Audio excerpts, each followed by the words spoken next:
찬송가 457장입니다. 457장. 겟세마네 동산에 주를 생각할 때에 근심이나 걱정을 외면할 수 있을까? 457장 찬송입니다. 겟세마네 동산에 주를 생각할 때에 근심이나 걱정을 외면할 수 있을까? 나를 항상 버리고 주를 따라가리라.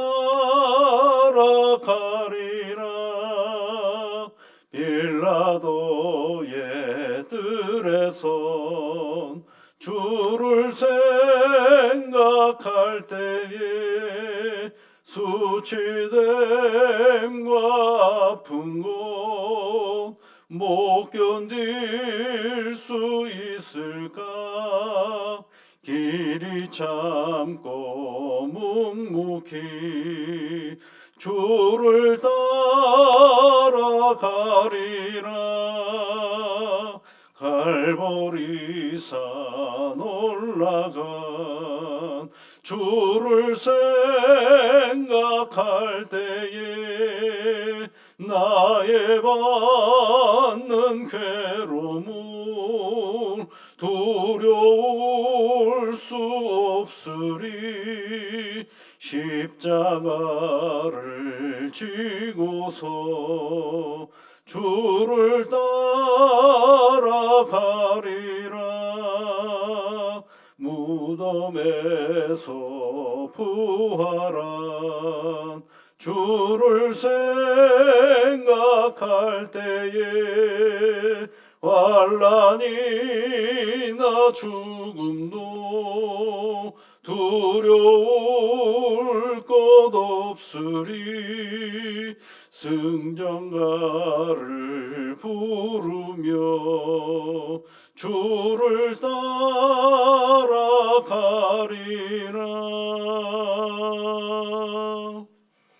거룩하신 아버지 하나님, 이른 아침에 저희들을 깨우시고 기도의 자리로 불러주셔서 감사드립니다.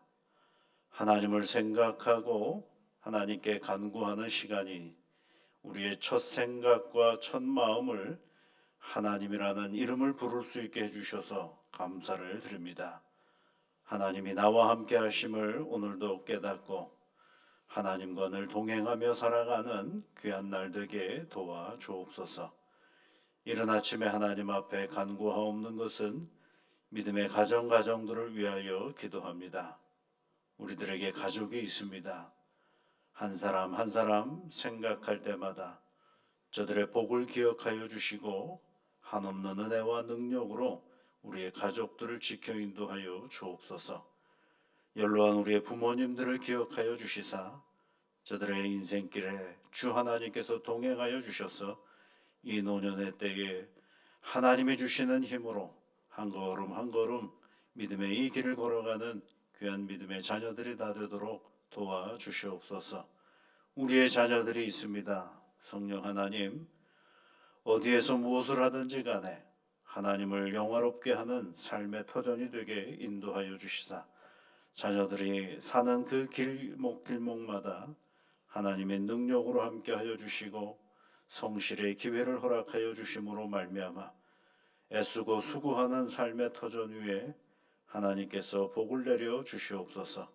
무엇을 해야 할런지 어디로 가야 할런지 오늘이 참 오리무중이요 알 수 없는 길이라면 너무 먼 미래를 생각하며 오늘을 불안해하는 것이 아니라 오늘 하루하루를 내 삶을 성실로 채워감으로 내 미래를 열어가는 사랑하는 주의 자녀들이 다 되도록 주 성령께서 함께하여 주시옵기를 간절히 비옵고 원하옵나니 주여 도와주시옵소서. 몸이 연약한 가족들에게는 성령님 이 시간 친히 임재하여 주시고 치유하여 주시고 회복하여 주셔서 일상의 삶을 넉넉히 살아갈 수 있도록 건강을 허락하여 주시옵소서. 때로는 오늘의 자리가 매우 불만스럽고 불안하고 염려가 가득한 오늘이라면 주 성령께서 함께하여 주심으로 말미암아 오늘의 이 내 삶의 자리 속에 나와 함께 하시는 하나님으로 인하여 평강하고 안전한 삶의 터전인 것을 기억하고 내게 맡겨진 본분을 잘 감당하며 살아갈 수 있는 사랑하는 자녀들이 되게 도와주시옵기를 간절히 비옵고나옵나니 주여 도와주옵소서. 예수님 이름으로 기도하옵나이다. 아멘. 하나님의 말씀은 야고보서 2장 8절부터 13절까지 말씀입니다. 야고보서 2장 8절부터 13절까지 우리 함께 같이 읽겠습니다. 너희가 만일 성경에 기록된 대로 내 이웃 사랑하기를 내 몸과 같이 하라 하신 최고의 법을 지키면 잘하는 것이거니와 만일 너희가 사람을 차별하여 대하면 죄를 짓는 것이니 율법이 너희를 범법자로 정죄하리라. 누구든지 온 율법을 지키다가 그 하나를 범하면 모두 범한 자가 되나니 간음하지 말라 하시니가 또한 살인하지 말라 하셨은즉 내가 비록 간음하지 아니하여도 살인하면 율법을 범한 자가 되느니라. 너희는 자유의 율법대로 심판받을 자처럼 말도 하고 행하기도 하라. 긍휼을 행하지 아니하는 자에게는 긍휼 없는 심판이 있으리라. 긍휼은 심판을 이기고 자랑하느니라. 아멘. 13절 말씀에 긍휼은 심판을 이기고 자랑하느니라 이렇게 얘기를 하고 있죠. 우리가 가장 큰 신앙의 그 강력한 무기가 있습니다. 신앙의 강력한 무기가 뭔지 아십니까, 여러분? 그건 다른 것이 아니라 긍휼함입니다. 이것보다 큰 힘이 없어요. 신앙의 가장 큰 힘은 긍휼함이에요. 긍휼함은 우리의 일상생활 속에서 어떻게 표현을 해볼 수 있을까? 좋은 행동하고 좋은 말 해주면 됩니다, 여러분. 왜냐하면 이 긍휼은 내가 아프지 않는 가장 큰, 내가 아파하지 않는 가장 큰 동력이거든요. 그래서 우리 하나님께서 우리로 하여금 너희가 하나님의 자비하심 같이 너희도 자비하라. 자비라는 말이 이게 긍휼이라는 말이거든요. 그러니까 하나님이 우리를 자비롭게 긍휼해 주신 것처럼 너희들도 긍휼하라 이렇게 얘기를 했어요. 긍휼이 뭐라고요? 좋은 말 해주는 겁니다. 쓸데없는 말 하는 게 아니라 그냥 좋은 말, 어려움 당하고 아파하는 사람들에게 잘 견디라고 얘기해주고 격려해주고 힘주는 게 그게 뭐예요? 그게 긍휼이에요. 그러면 왜 긍휼이 가장 큰 능력이 되느냐 하면 나를 보호하는 가장 큰 힘이거든요. 여러분, 인간은요 우리 안에 표독스러움이 있어요. 예수님께서도 그런 말씀하셨죠. 우리 안에서 나오는 것이 가장 더럽고 추하다라고 얘기하셨잖아요. 마가복음에서. 우리 안에 더러움이 있어요. 그런데 그 더러움을 누군가에게 표현해 보려면 뽑아야 되거든요. 내 것에서. 뽑을 때 얼마나 아픈지 아십니까?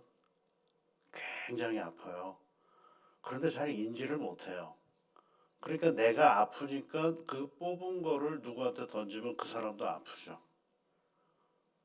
내 안에 있는 여기저기 박혀 있는 그 나쁜 마음과 표독스러움과 질투하는 것들, 이런 것들이 내 안에 가득한데 그런 것들을 자꾸 뽑아가지고 누구한테 던지니까 누구도 아파요? 그 사람이 내가 아픈 걸 뽑으니까 그 사람이 아픈 거거든요. 근데 우리는 그런 걸 잘 인지를 못해요. 그러니까 우리가 잘해야 될 건 뭐냐면 그걸 뽑지 말아야 됩니다. 그걸 뽑지 말아야 돼요. 그래서 그것을 내 안에서 그리스도로 말미암아서 뭘 자꾸 드러내야 되느냐면 긍휼의 마음을 자꾸 드러내야 돼요. 그래야 누가 안 아프냐면 내가 안 아픈 거예요. 이게요. 근데 우리가 자꾸 이제 우리 마음 신앙의 길을 걸어가면서 우리가 본성이 가지고 있는, 우리 죄성이 가지고 있는 그 표독스러움과 나쁜 생각들, 나쁜 마음들을 자꾸 우리의 언어로 표현해버리고 행동으로 드러내니까 누가 아파요? 그 사람도 아파요. 사실은 그 사람이 아픈 거는 누가 아프기 때문이냐면 내가 아프기 때문에 그래요. 그러니까 내가 가지고 있는 그 더럽고 추한 그 모든 것들을 잘 다스려야 되는데 그 다스리려면 뽑지를 말아야 돼. 여러분 가시를 뽑을 때 여러분 뽑을 때도 아프거든요. 언제 가시가 내 안에 들어갔는지 모르지만 그 가시가 자꾸 건드리면 아파요. 근데 뽑을 때도 아프거든요. 그렇기 때문에 이 예수님께서 야고보 사도를 통하여 우리에게 주시는 말씀이 뭐냐면 긍휼히 여기라는 거예요. 차별이 왜 나오느냐면 내가 아프기 때문에 차별을 하는 거거든요. 사람을 외모로 판단하고 이 모양 저 모양 생각하고 내 것이 옳다 네 것이 옳다 이렇게 자꾸 갑론을답하는 가장 큰 원인은 내가 아픈 사람이기 때문에 그래요. 내가 아픈 사람을 자꾸 나 괜찮은 사람이냐 하려다가 보니까 상대방을 또 아프게 만드는 거거든요. 그러니까 예수님께서도 끊임없이 말씀하신 것이 뭐냐면 긍휼의 마음을 가지라고 얘기하시는 이유가 거기에 있는 거죠. 긍휼은 율법의 완성이거든요. 긍휼은 믿음의 참된 모습이 바로 긍휼 속에 나오거든요. 그래서 긍휼이라는 단어는 컴패션이라는 영어 단어를 쓰는데 함께 고통스러워한다는 거거든요. 이게 원래 함께 고통. 그 고통을 내가 함께 겪는다라는 거거든요. 고통을 함께 겪는데 어떻게 그 사람에게 함부로 대할 수 있겠어요? 그 사람의 고통을 내 고통이라고 여기는데 그것이 바로 성경에서 말하는 긍휼이에요. 그런데 이 긍휼이라는 히브리어의 의미는 뭐냐면 어머니의 자궁을 얘기하는 것입니다. 자궁은 생명을 잉태하는 자리거든요. 생명을 잉태하는 자리잖아요. 그러니까 긍휼이라는 말은 우리가 말하고 행동함으로 말미암아서 그 사람의 생명을 보호하는 일이거든요. 그런데 우리가 나쁜 마음, 나쁜 행동, 나쁜 태도, 긍휼이 없으면 뭐가 되냐면 그 사람이 아파요. 근데 사실은 그 사람이 아픈 게 아니라 누가 아픈 거냐면 내가 아픈 거거든요. 내가 많이 아프면 상대방을 많이 아프게 하게 되어 있는 게 우리들의 실존의 자리이거든요. 이게. 그렇기 때문에 내 아픔을 누구로 인하여서 치유받아야 되느냐면 예수님으로 인하여 치유받아야 되거든요. 그래서 야고보 사도는 이 얘기를 하기 전에 우리에게 알려주는 게 있죠. 우리 안에 하나님의 말씀이 심겨졌다라고 얘기를 하고 우리 입장에서는 말씀이 심겨졌지만 하나님의 입장에서는 뭐라고 되어 있어요? 1장 18절에 있는 말씀에 보면 자기의 뜻을 따라 진리의 말씀으로 우리를 낳았다. 그래서 우리가 낳음 받은 존재거든요. 하나님 앞에 진리의 말씀으로. 그러니까 무엇이 우리 안에 나올 수 있느냐 하면 하나님의 긍휼하심이 나올 수가 있는 그런 존재인 것을 말해주고 있는 거죠. 근데 그 예수 믿는다고 해서 맨날 끄집어내는 건 남에게 비수를 자꾸 끄집어내요. 그러니까 내 안에 있는 비수를 끄집어내려니까 얼마나 아파요. 이게요. 내 안에 박혀 있는 그 비수를 나쁜 것들을 뽑아서 던져야 되거든요. 그러니까 얼마나 아프겠냐고 내가. 그러니까 그것만 안 던져도 뽑을 필요가 없거든요. 왜냐하면 예수님께서 그런 거 안 뽑아도 된다라고 다 말씀하셨어요. 그런 거 안 뽑아도 너 생명의 은혜를 가지고 살아갈 수 있으니까 굳이 그런 거 뽑지 말고 살아라 라고 그게 구원이거든요 여러분. 안 뽑아도 이제 살 수 있어요. 그 상처를 우리 하나님께서 다 감싸 안아 주셨으니까 우리 하나님의 긍휼하심 속에 우리가 살아가고 있으니까 이제는 그런 거 뽑지 않고도 잘 살아갈 수 있다라는 것이거든요. 그런데도 우리는 그거 뽑아내느라고 정신이 없어요. 여기저기 돌아다니면서 사람에게 하지 말아야 될 말들, 행동들 아무렇지나 않게 생각 없이 막 함으로 말미암아 그 사람 아프고 그 사람이 아프니까 누구도 아파요. 나도 아프고 모두가 아프다고 난리들이죠. 그런데 우리 한 사람 한 사람 모두가 다 그 비술만 뽑지 않아도 괜찮은 거거든요. 안 뽑아도 살 수 있고 안 뽑아도 복된 인생을 살아갈 수가 있기 때문에 그렇습니다. 그래서 오늘 성경 말씀이 뭐라 그래요? 긍휼이 뭘 이겨요, 여러분? 심판을 이긴다. 그리고 자랑하느니라. 이렇게 얘기를 하는 거죠. 긍휼이요. 우리 믿음 생활하는 데 있어서 정말 강력한 무기인 것입니다. 그래서 예수님께서 가늠하다 잡혀온 여인을 사람들이 뭐라고 얘기를 해요? 율법에는 이 여인을 돌로 쳐 죽이라고 했습니다. 그랬더니 예수님한테 물는 건 뭡니까? 당신은 어떻게 하렵니까? 이렇게 얘기를 하잖아요. 규정은 정확해요. 돌로 쳐 죽이면 됩니다. 뭐 바뀌게 뭐가 아무것도 바뀌는 게 없죠. 그런데 여러분, 누구를 향한 마음에 있느냐면 여인을 향한 긍휼의 마음도 있지만 그 비수를 던지려고 하는 사람들의 마음에 향한 예수님의 긍휼함도 있어요. 그러니까 뭐예요, 여러분? 그 긍휼함, 예수님의 긍휼하심에 따라서 그네들이 어떻게 해요? 죄 없는 자가 먼저 돌로 치라. 그러니까 누가 깨닫게 되는 거예요? 여인이 깨닫어요? 돌로 치라고 하는 사람이 깨달아요? 돌로 치라고 하는 사람이 깨닫지 않습니까? 그러니까 그 사람들이 돌을 하나씩 놓고 다 갔다라고 되어 있잖아요. 왜 돌아갔을까? 그 표독스러움이 다 어디 갔어요? 당장 돌로 쳐 죽여야 된다라고 그렇게 난리를 치던 그 사람들이 다 어디 갔어요? 저항을 했나요? 예수님께? 무슨 소리입니까? 법대로 해야죠라고 저항을 했나요? 왜 돌을 놓고 다 도망갑니까? 그게 뭐예요? 뽑으려고 했던 거를 다시 안 뽑은 거죠. 당장 뽑아가지고 내 안에 있는 그 표독스러움과 혹여 자기 스스로 정의라고 하는 것들, 자기 스스로 옳다라고 하는 것들을 뽑아서 누군가에 던져버리면 그 사람이 그래 내가 잘못했구나라고 생각할 것 같은 그 나의 오름이 그걸 뽑지 않으니까 결국은 뭐가 되는 거예요? 그네들도 깨닫는 시간을 갖게 되고 그러면 여인은 뭐예요? 난 죄 지어도 괜찮으냐? 그렇지 않죠. 예수님이 또 뭐라고 얘기하시냐? 그 여인에게 내가 너를 정죄하지 않을 거니까 다시는 가서 이런 죄를 짓지 말라라고 얘기를 하죠. 그거 뭐예요, 여러분? 긍휼은 우리가 생각하는 것처럼 누군가에게만 베푸는 것이 아니라 사실은 나를 향한 하나님의 굉장히 큰 사랑이시거든요. 그래서 하나님은 우리에게 끊임없이 긍휼하라라고 말씀하시는 이유가 거기에 있는 거예요. 근데 우리는 자꾸 오해를 해요. 긍휼이 무슨 도덕성인 줄 알아요. 예수 믿고 난 나의 인격인 줄 알아요. 천만에 우리는 인격이 변하는 존재가 아닙니다. 늘 죄의 영향력을 받고 있을 수밖에 없는 그런 존재인데 정말 중요한 건 뭐냐?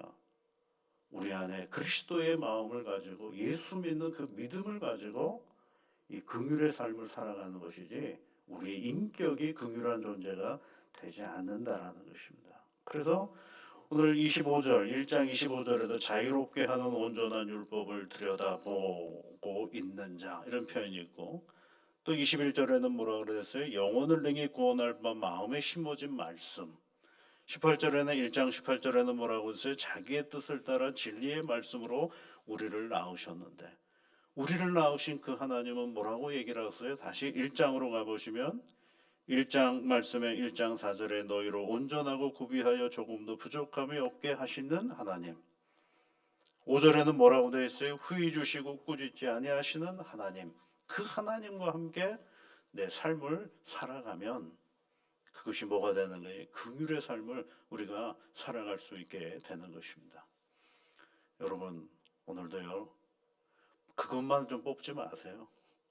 우리 안에 나를 아프게 하는 그 표독스러움과 비수와 이런 것들은 뽑지 마세요. 그냥 놔두세요. 내 몸 안에 있는 것. 그리고 할 수만 있다면 주의 말씀을 가지고 격려하고 위로하고 힘주고 능력 주는 그러한 말과 행위를 통하여서 그 긍휼의 심판을 이기고 자랑한다라는 이 말씀을 한번 우리 눈으로 보는 새 하루가 되시기를 주의 이름으로 축복합니다. 같이 기도하겠습니다. 하늘에 계신 우리 아버지, 아버지의 이름을 거룩하게 하시며 아버지의 나라가 오게 하시며 아버지의 뜻이 하늘에서와 같이 땅에서도 이루어지게 하소서. 오늘 우리에게 일용할 양식을 주시고 우리가 우리에게 잘못한 사람을 용서하여 준 것 같이 우리 죄를 용서하여 주시고 우리를 시험에 빠지지 않게 하시고 악에서 구하소서. 나라와 권능과 영광이 영원히 아버지의 것입니다. 아멘.